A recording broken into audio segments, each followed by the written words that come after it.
ఓరుగల్లిలోని నిట్టిలో సాంకేతిక సవ్వడి జోరుగా సాగింది. యువ టెకీల ప్రదేశంలో ఎంతగానో ఆకట్టుకున్నాయి. తమ ఆవిష్కరణలతో టెక్నోజియాన్లో భాగం పంచుకున్నారు. విద్యార్థుల వివిధ ఈవెంట్లు, ఎగ్జిబిట్లు, విజ్ఞానాన్ని పంచే ఆర్టిఫిషియల్ ఇంటెలిజెన్స్ తో పాటు స్కూల్ పిల్లలు రూపొందించిన రోబోలు ప్రత్యేక ఆకర్షణగా నిలిచాయి. ఈవెంట్లను చూసేందుకు విద్యార్థులు నిట్టికు భారీగా తరలివచ్చారు.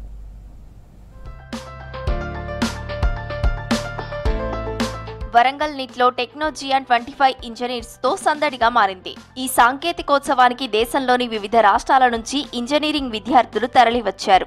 2 రోజుల పాటు ఈ ఉత్సవాలు జరిగాయి. వివిధ కేటగిరీలో విద్యార్థుల ఈవెంట్స్ కొనసాగాయి. తమ ఆవిష్కరణలతో టెక్నోజియాన్లో భాగం పంచుకున్నారు. ఇక్కడ నిర్వహిస్తున్న వివిధ విభాగాల్లో ఉత్సాహంగా పోటీపడ్డారు. టెక్నోజియాన్లో భాగంగా విద్యార్థులు నిర్వహించిన ప్రదర్శనలు ఆకట్టుకున్నాయి. వివిధ పరిశోధనల అంశాలతో విద్యార్థుల సాంకేతిక నైపుణ్యాలు ఆకట్టుకున్నాయి. కెమిస్ట్రీ సొసైటీ ఆర్గనైజ్ చేస్తున్న ఈవెంట్ దీంట్లో 3 లెవెల్లు ఉంటాయి.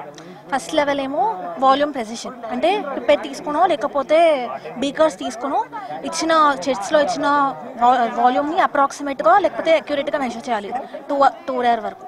అది లెవెల్ 1. లెవెల్ 1ని ఒకవేళ వాల్యూమ్ కరెక్ట్గా మెజర్ చేసి మేము విన్నర్ డిసైడ్ చేస్తే వాళ్ళు లెవెల్ 2కి పాస్ అవుతారు అనమాట. ఫర్ ఎగ్జాంపుల్ ఇలా ఇక్కడ కార్ బొమ్మ ఉంది, ఇక్కడ బోన్ బొమ్మ ఉంది, అంటే కార్ ప్లస్ బోన్ కార్బన్, అలా మనం గెస్ చేయాలి. అది టైమర్ ఉంటుంది.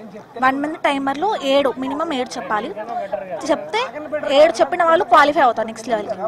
క్వాలిఫై అవుతే థర్డ్ లెవెల్ కెమ్ పజిల్ అనమాట. 3 క్వాలిఫై అయ్యి లైక్ లాస్ట్కి maximum number of words create చేస్తే వాళ్ళే విన్నర్ అవుతారు. భవిష్యత్తులో భౌతికంగా మానవులకు కృత్రిమ రోబోలతో ఏ విధంగా పనులు ఉపయోగపడతాయనేది చూపించేలా విద్యార్థుల ప్రదర్శనలు కొనసాగాయి. రోబోలతో నిర్వహించిన గేమ్ అందరినీ ఆకట్టుకుంది. సర్కిల్లో ఉన్న బెలూన్స్ ను తమ రోబోతో బ్లాస్ట్ చేయాలి, లేదా పోటీలో ఉన్న ఇతర రోబోలను సర్కిల్ నుంచి బయటకు పంపించాలి. విజ్ఞానంతో పాటు వినోదాన్ని అందించేలా ఈ రోబోలను రూపొందించారు. పిల్లల నుంచి పెద్దల వరకు ఇష్టపడే గన్స్ తో గేమ్ కూడా ఆకట్టుకుంది. సెన్సార్ తో ఉండటంతో ఫైరింగ్ చేసినప్పుడు కరెక్ట్ పొజిషన్ లో తాకితే ఎదుటివారి ఎనర్జీ తగ్గిపోతుంది. ఇలా ఆ గేమ్ ను తయారు చేశారు. వీటిని ఎంజాయ్ చేయడంతో పాటు సాంకేతిక విప్లవం తెలుసుకునే అవకాశం వచ్చిందన్నారు విద్యార్థులు. మా రోబోటిక్స్ క్లబ్ సుమో వార్స్ అని ఒక ఈవెంట్ చేస్తున్నాం. ఈ ఈవెంట్లో ఒక అరీనాలో 3 రోబోట్స్ ఉంటాయి. ఈ హెక్సాగనల్ అరీనాలో 3 రోబోట్స్ ఉంటాయి. ఒక్కొక్క రోబోట్ మీద ఒక బెలూను, దాంతోపాటు ఒక పుల్ల లెక్క ఉంటుంది. సో ప్రొసీజర్ ఏంటంటే ఒక రోబోటు అపోనెంట్ ఉన్న 2 రోబోట్స్ని అరీనా నుంచి బయటకు తోస్తే పాయింట్స్ వస్తాయి. ఒకవేళ దాని మీద ఉన్న బెలూన్ పాప్ అయితే దానివల్ల ఇంకా ఎక్కువ పాయింట్స్ వస్తాయి. ఈ గేమ్ అనేది బేసికలీ బ్లేజ్ అనమాట. మేము దీన్ని పబ్జీలో మనం యూజువల్గా ఆడే టీమ్ డెత్ మ్యాచెస్ కానీ ఏదైనా క్లాస్ స్క్వాడ్ కానీ ఫ్రీ ఫైర్లో ఆడేది దాన్ని ఇంప్లికేట్ చేయడానికి ట్రై చేసాము. చేతిలో గన్ ఉంటుంది. లైక్ మీ 2 teams ఉంటాయి. Team of 2 players. Each will be having a gun and we are inserting IR transmitter here and will be having IR receiver here. And ఒకవేళ బుల్లెట్ ఒకవేళ షూట్ అవుతే ఇక్కడ ఫీడ్బ్యాక్ వస్తుంది.